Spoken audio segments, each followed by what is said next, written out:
Welcome to my channel. My name is Bruce. Today I am taking what I'm calling a redemption ride.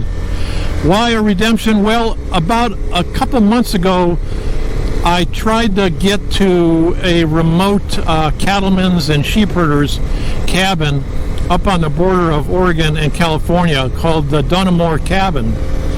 And I failed to get to that cabin because I didn't bring a backup paper map with me, and my Gaia maps, I failed to download the route. I was relying all on Google Maps to get me, and there was many roads and ran out of time, so I had to turn around and go home. Well, today I'm hoping it's a redemption. I'm on a different route, taking it from a different point, starting out in the Applegate Valley over in southern Oregon and getting up into the Siskiyou Mountains. Hopefully I'll be able to get to the cabin and redeem myself, and as a bonus I'm also hoping to get up to Dutchman Peak. It's a fire lookout tower not that far from my destination of Donomore cabin. So if you want to come with me on this redemption ride, come on and join me.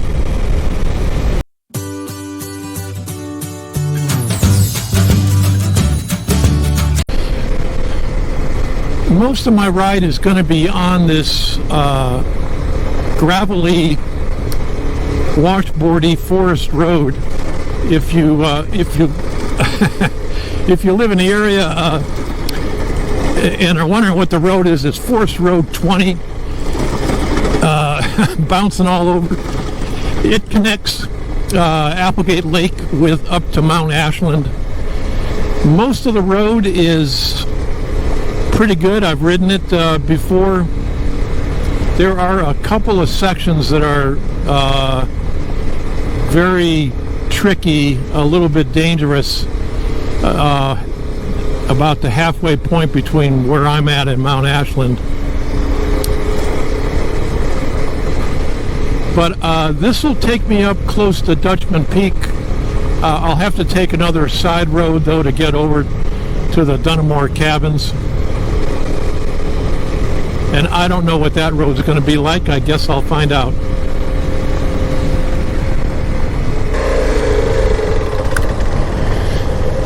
And right here is my turnoff to the Donomore cabin. The lookout is the opposite direction, so we'll see if I get that in this ride as well.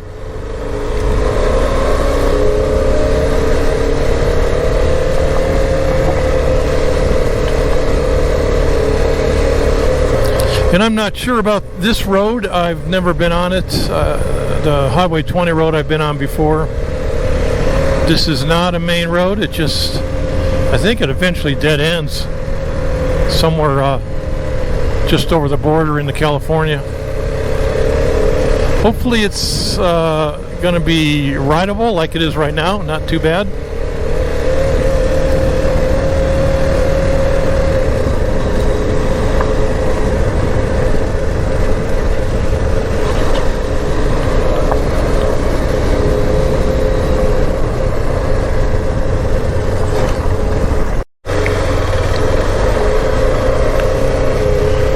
Well, the road's getting a little bit tougher.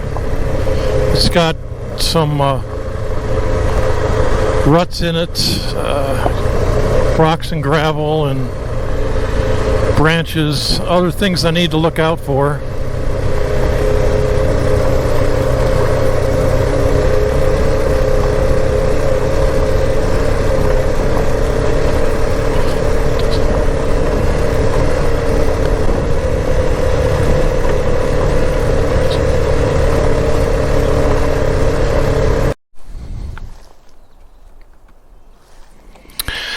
Well, I hate to say it, but once again, I'm kind of off the path, getting lost again. According to the map here, I thought I was taking this road. I don't know if you can see it here, but I'm not. I'm way over. I'm way down here on some rough road that's just about to dead end down this road. So I need to turn around and backtrack and find the correct route. Oh man, Bruce. Alright, I made it back to the main junction. Let me see if I can pick the right road. There's a number of forks here.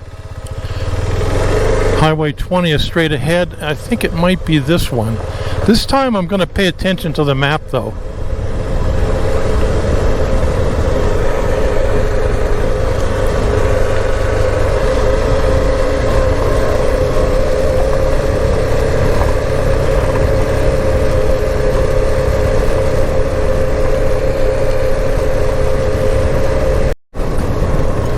Here's one of the reasons why the ranchers have the cabin up here.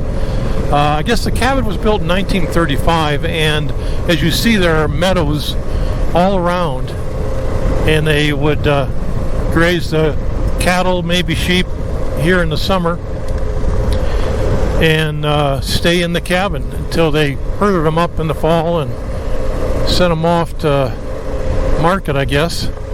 Here's some remnants of fencing and loading. This is a much wider road than I thought it was going to be. I thought it was going to be more like the road that I was on that was a mistake. But so far, this road's pretty good.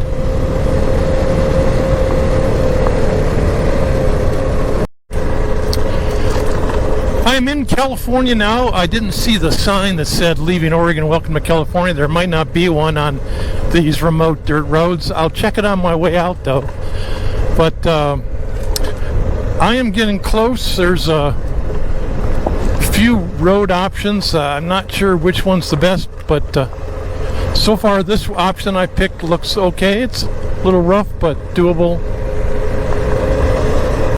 Well, I took a little break here and checked out the map a little bit more. According to the map, I'm about 3/4 of a mile from the cabin. It's the road back behind me, and you know, I might be able to drive closer to it than I thought originally. So let's get on the road. It's almost lunchtime.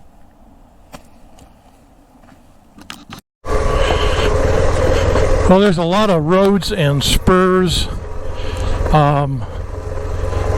But the map, the Gaia Maps, is pretty good.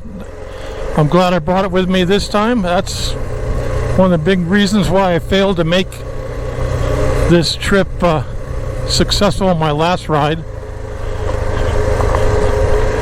Having the map along with me is helping out with my redemption.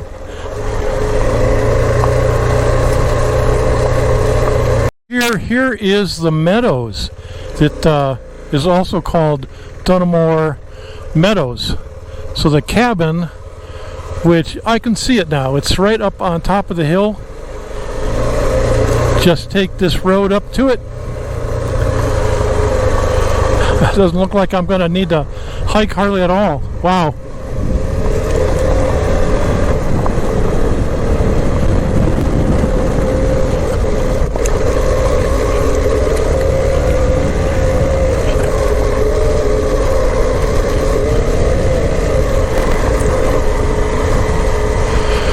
Look at this, I made it. I made it. Ha ha. Redemption.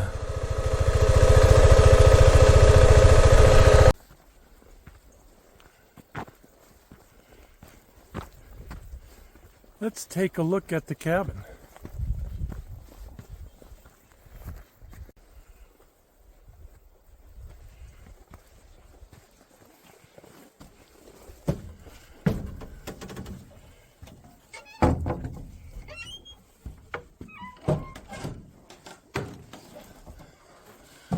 Well, I know they keep it in pretty good shape. I think there's a work party that comes up once a year,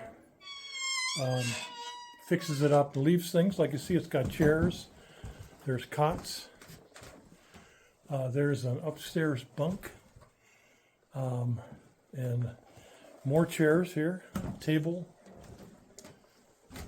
There is an outhouse, but it's very basic. I don't see any supplies. Visitor's log.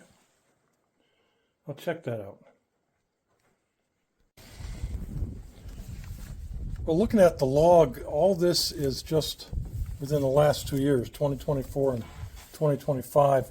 A lot of people have been here. The last person was here yesterday on the 5th. Today is, I'm sorry, the 3rd. Today's the 4th.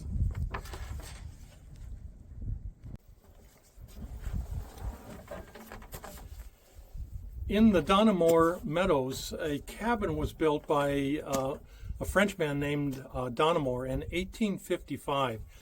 He had another cattleman was not too far away from here, built his own cabin, a Portuguese man named Sylvia.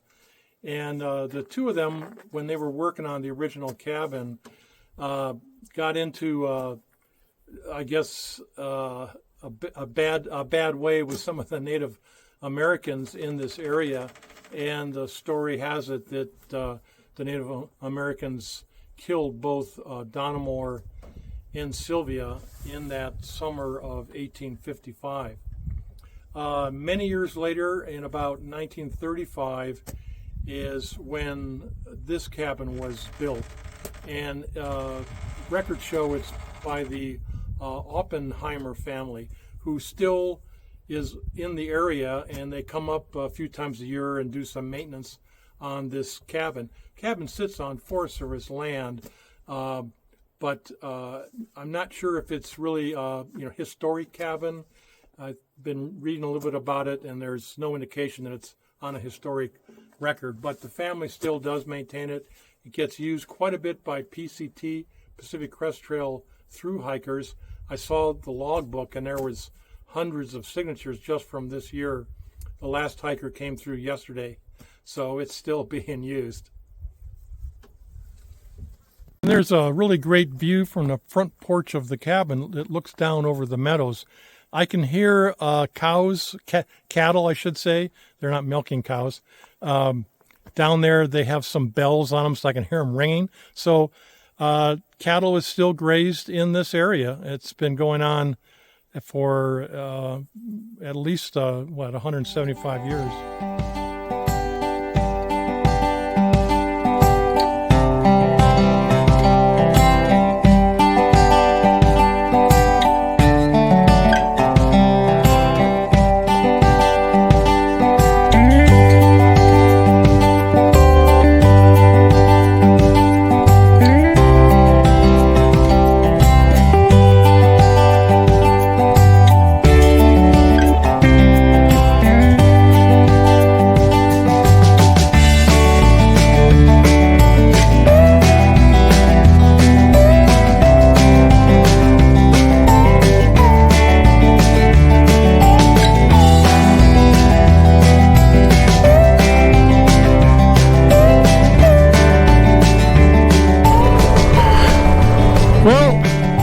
Well, it feels good to get my redemption. After having failed to make it to the cabin the first try, primarily due to my own mistakes of not having good maps and running out of time too. This time I did a little better planning, brought digital and paper maps, did a little more homework before I headed out here. And it ended up being a success. Feels good. I also enjoyed the cabin, even though it's technically not a historic cabin. It does have some history, obviously.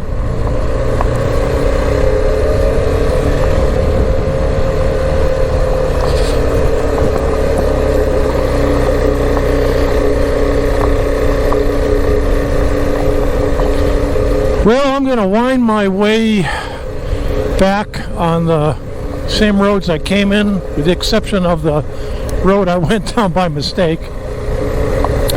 And then when I get to Forest Road 20, that's the main gravel road, I'm going to try to get up to Dutchman Peak Lookout, which is on a spur off that road. I think I will have to walk a bit, so we'll see if I can do that. It's just kind of a bonus for my day ride.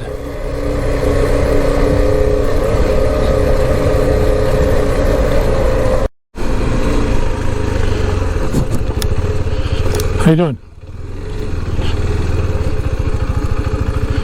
No fires, right? Rubber side down. Rubber side down. Keep those fires out too, right? Yeah.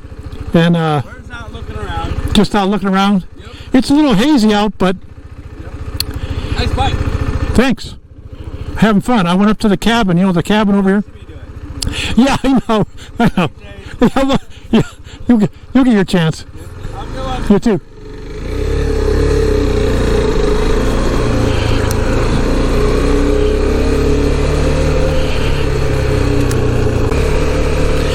I've been seeing more private firefighting outfits like the one that I stopped and talked to. That's been, I think, relatively new in forest firefighting.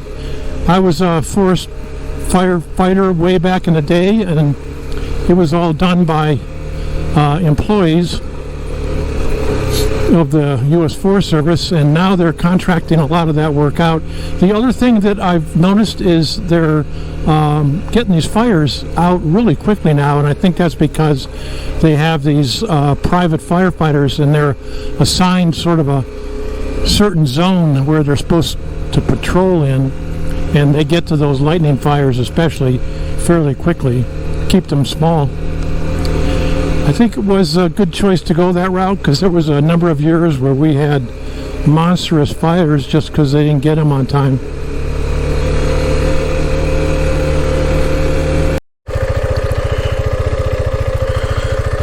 Well, there it is. I saw it on my way back, the California-Oregon state line, this little monument right here. So I am right on the border. And I believe that this peak up ahead of me here is Dutchman Peak.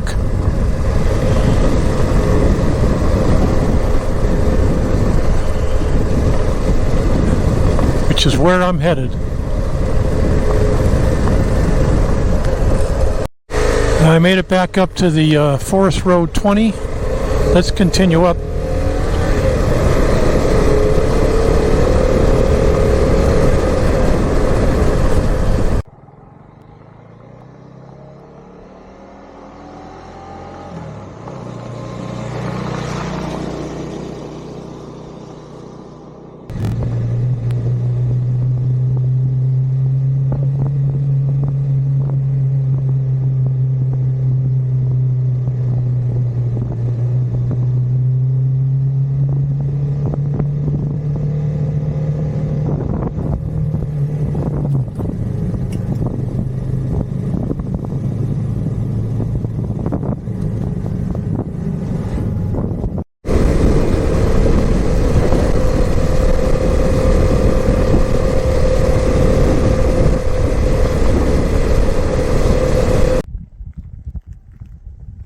This area is called the Siskiyou Crest. It's right on the border of Oregon and California. Mount Ashland, way out in the distance.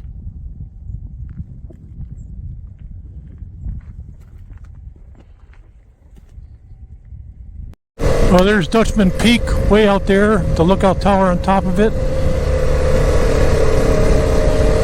So far the road's pretty good.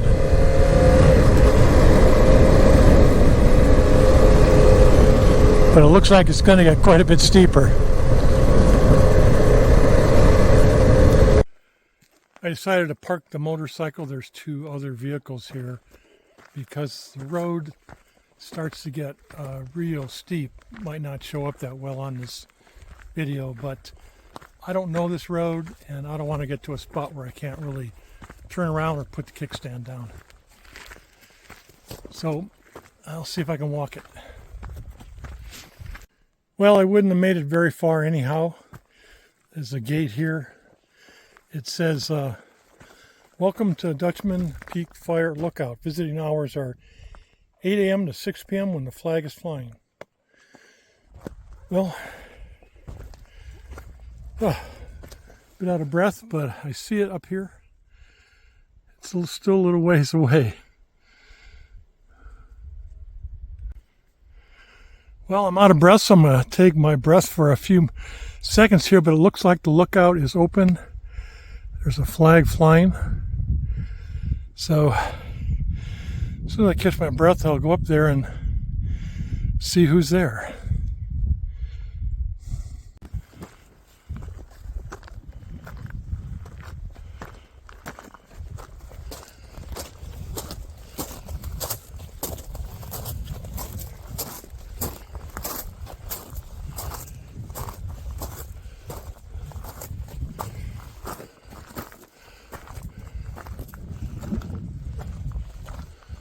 Hello.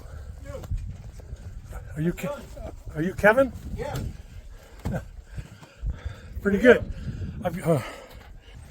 Wow, you got it pretty cramped up in here. Yeah, it's a little messy right now. So I first worked with the Forest Service as a firefighter, smoke chasing firefighter back in 1970. It Okay. was a long, long time ago, but we had a couple of lookouts. They left early, and I got to spend a little bit of time, about 4 or 5 days, as a lookout, and it was fun for the first bit, and then I got a little bored. Do you find it a little bit boring up here sometimes, or? Every now and then, but not really. I've been doing it for 14 years, and you sort of Get a routine? learn to navigate that pretty much. Yeah. Yeah. When he told me, he said the lookout's name is Kevin, the guy working down there. Yeah. I thought he meant they named this lookout Kevin, not Dutchman Peak. Oh, gotcha. And then I saw you here, and I thought, well, maybe he means you. Would be me. Yeah, he meant the lookout, meaning the human being, not the physical structure. Right. That's right. My bad on Name's that too. still the same. Yeah. Yeah. Do you spot many fires? Yeah. This year I've had. Let's see, keep a little list here. 4, 5, 10, 15, 26 this year. Oh, that's pretty good. Because I think we had a couple of lookouts, and one of them only the whole summer got just a couple of fires hit. So that can happen. Also, I'm looking onto the Klamath, so yeah, about 10 of those are on the Klamath. You have a heck of a view up here compared to a lot of other places, although it is a bit hazy today. Yeah, it's pretty good. I put that blanket up this time of day because the sun was shining there and just blast me out. Yeah. Do you get wind up here? Yeah. Pretty windy. Yeah. Yeah. That's what I noticed when I was at the Bald Knob. Is the sun came in a day, it was hot, and at night it was just windy as can be. But yeah, it hasn't been too bad lately. Last week was really windy. But when do you shut down for the season? I'm hoping to make it into maybe middle of October. Wow. Okay. I was thinking you were going to say middle of September. Yeah. It's all weather dependent, depending on what happens. But and so how do you work it with only just you here?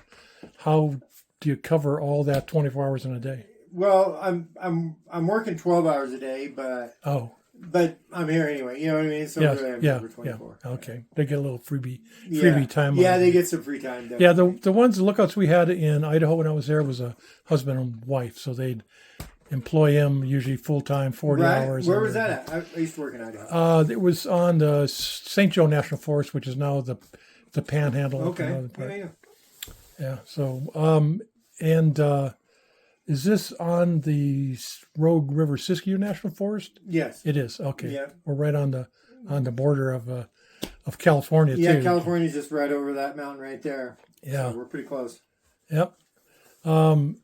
And do you know when this lookout was built, this particular one here? 1927. 1927. Okay. And it is the original. Yes. Didn't get lightning or blown down. Okay. Yeah. Very good. It looks a little bit comfy. Yeah. Yeah, it's not too bad. My firefighter's up there, in case you're wondering. Oh, yes, the Osborne. Yeah, you can go up there and look, too. Oh, really? I'll take a look at that. Maybe I'll just do that now. Look at that. He's got it upstairs. Going up the stairs into the cupola where he's got the rangefinder, it's Osborne rangefinder. He said there's only 2 of these cupolas in the Forest Service.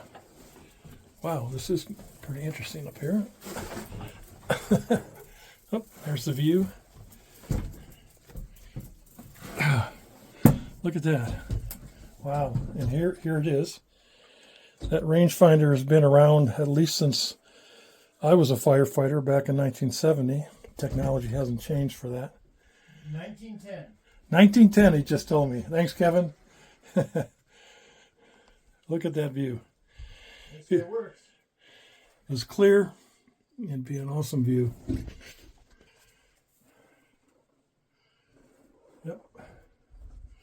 Brings back some memories. That was pretty cool. And here's the cabin that they're working on right here. Kevin will stay in there once it gets finished, basically to eat and sleep instead of the cramped quarters up in the lookout.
Well, I am back on the road, heading back home again after that enjoyable day of riding. If you saw my first video, I was going back to the Donomore cabin, which I was able to get to.